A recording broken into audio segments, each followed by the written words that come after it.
Citoyennes, citoyens, bonjour et bienvenue dans ce nouvel espace commentaire, l'émission où je réponds à vos questions de la semaine.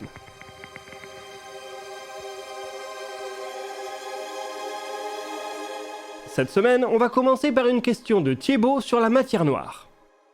Est-ce que la Terre baigne dans la matière noire ou est-ce qu'elle se répartit dans des zones précises de la galaxie ? On ne peut pas l'observer, mais on peut peut-être modéliser son aire de répartition par les interactions gravitationnelles qu'elle provoque. Bonjour Thibaut. En effet, la matière noire ne semble pas remplir uniformément l'espace, ni même les galaxies. On a ainsi découvert des galaxies qui semblent posséder très peu, voire pas du tout de matière noire. Dans les cas les plus courants, elles semblent se concentrer dans des halos de matière noire, lesquels enveloppent les galaxies. Ces halos s'étendraient bien au-delà de la galaxie en elle-même. Ils pourraient aussi potentiellement avoir des structures complexes en sous-halo, où chaque sous-halo abriterait une galaxie à part entière dans un tout plus grand. Ces structures n'ont cependant jamais pu être observées directement, la matière noire restant complètement élusive.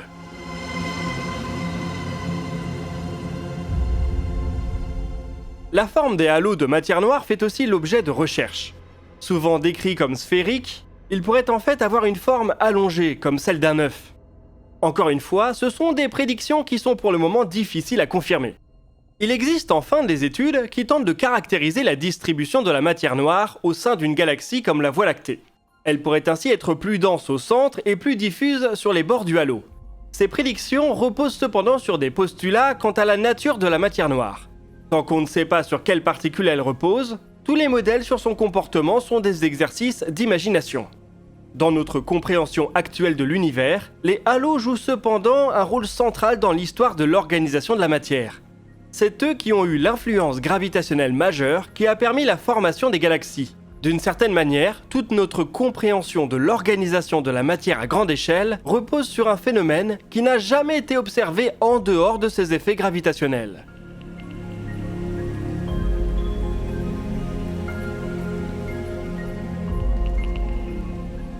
On enchaîne avec une mission lunaire proche et ce n'est pas Artemis. Le premier alunisseur privé devrait plutôt être Akuto Air de iSpace. Bonjour Jean-Luc et merci de nous permettre d'apporter cette précision. En effet, avant la première mission du programme CLPS, il va y avoir une tentative d'alunissage de la part de l'entreprise japonaise iSpace. Pour le moment, le décollage de la mission est prévu le 28 novembre à bord d'une Falcon 9. L'équipe d'Akuto Air est comme celle de Bereshit, issue du programme Google Lunar X Prize. Elle avait été créée en 2009 sous un autre nom. Malgré l'arrêt de la compétition, elle continue son développement pour être enfin prête ce mois-ci. Une fois le lancement effectué, il faudra à Akuto Air entre 3 et 5 mois de voyage pour atteindre notre satellite. iSpace, l'entreprise derrière l'atterrisseur, a en effet choisi de privilégier une trajectoire lente mais économe en ergol.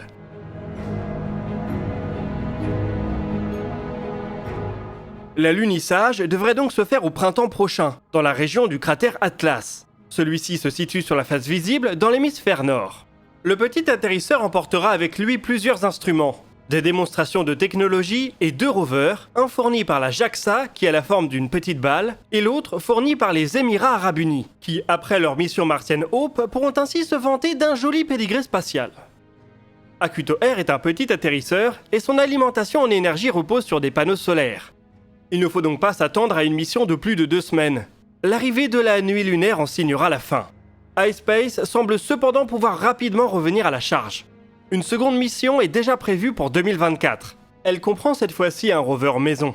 L'entreprise a déjà planifié jusqu'à la mission 10, qui verrait pour sa part un effort d'exploitation des ressources lunaires. Bon, il faut se projeter assez loin, et il faudra sécuriser beaucoup de financements pour y parvenir. La réussite de cette première mission est donc cruciale.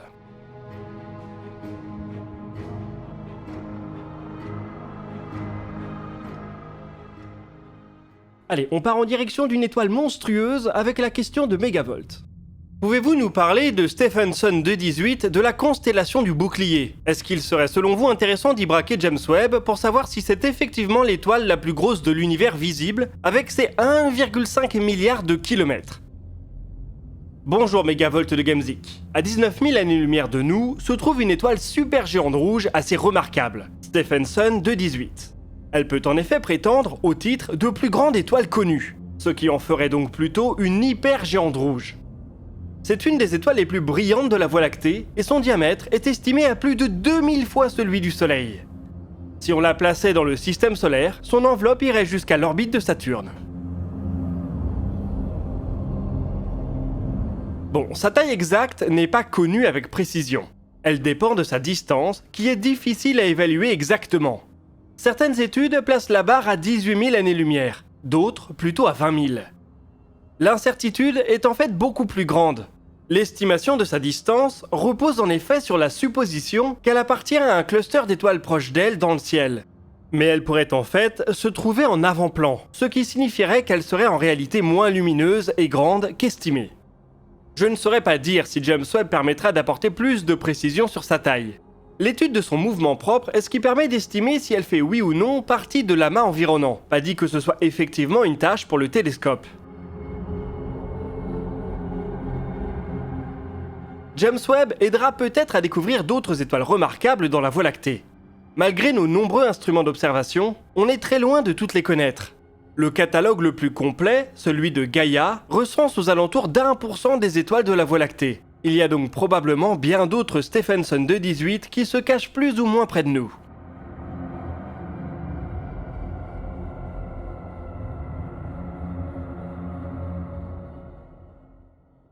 Vous connaissez certainement le SLS, le programme Constellation, mais est-ce que vous connaissez le programme Jupiter ? Peux-tu parler du programme Jupiter Direct ? Bonjour Space Science. Au milieu des années 2000, l'annonce de l'arrêt du programme des navettes spatiales a laissé un trou béant dans les capacités américaines. On a vu que le SLS vient de le combler, mais entre-temps, les propositions ont pullulé. Le SLS est lui-même un descendant plus ou moins direct du programme Constellation, né au milieu des années 2000. Constellation n'était cependant pas la seule initiative à prétendre vouloir remplacer les navettes. Le programme Jupiter était une autre alternative.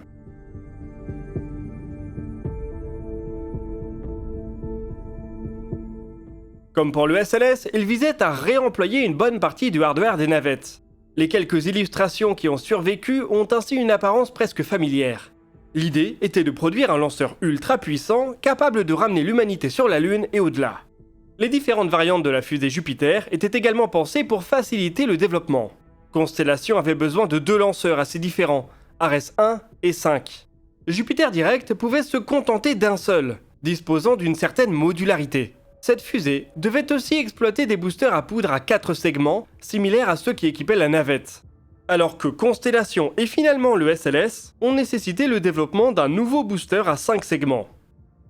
Le rôle principal de la fusée aurait été de lancer Orion, et on peut donc dire que sa mission est aujourd'hui remplie avec le SLS. Dans une mission lunaire classique, Direct n'aurait pas été si direct que ça. Il aurait en effet fallu 2 lancements. Un premier pour mettre en orbite le vaisseau Orion et son atterrisseur lunaire, probablement Altaïr à l'époque, et un second pour lancer un étage d'injection translunaire. Il aurait fait un rendez-vous en orbite terrestre avant de mettre les voiles vers notre satellite. Le reste de la mission aurait été plutôt similaire à l'architecture d'Apollo. Bien que les fusées Jupiter n'aient jamais été développées, c'était une architecture qui avait beaucoup de sens. Peut-être plus simple à concevoir que les fusées Ares ou le SLS. On voit tout de même aujourd'hui une fusée très proche de ce qui a été proposé à l'époque.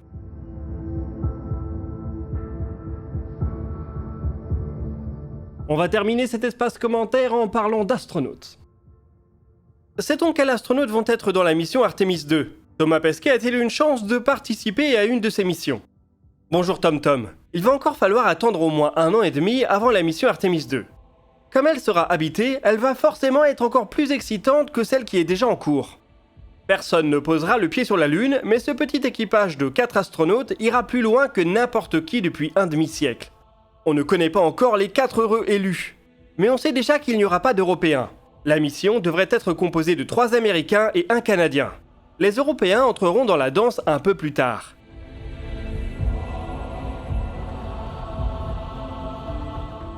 L'ESA vise Artemis 4 pour une première participation.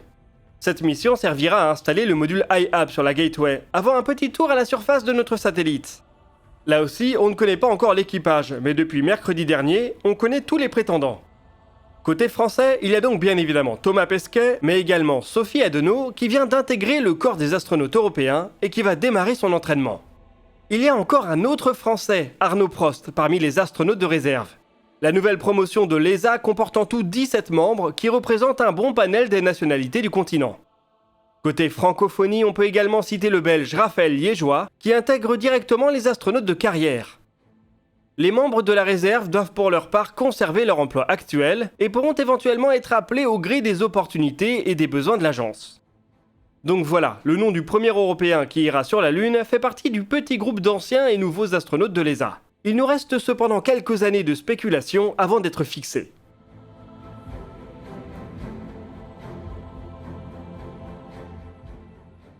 Voilà, cet épisode est déjà terminé, mais j'espère qu'on a répondu à quelques-unes de vos interrogations. Nous, on se retrouve la semaine prochaine pour d'autres vidéos sur l'actualité spatiale, et d'ici là, citoyennes, citoyens, portez-vous bien.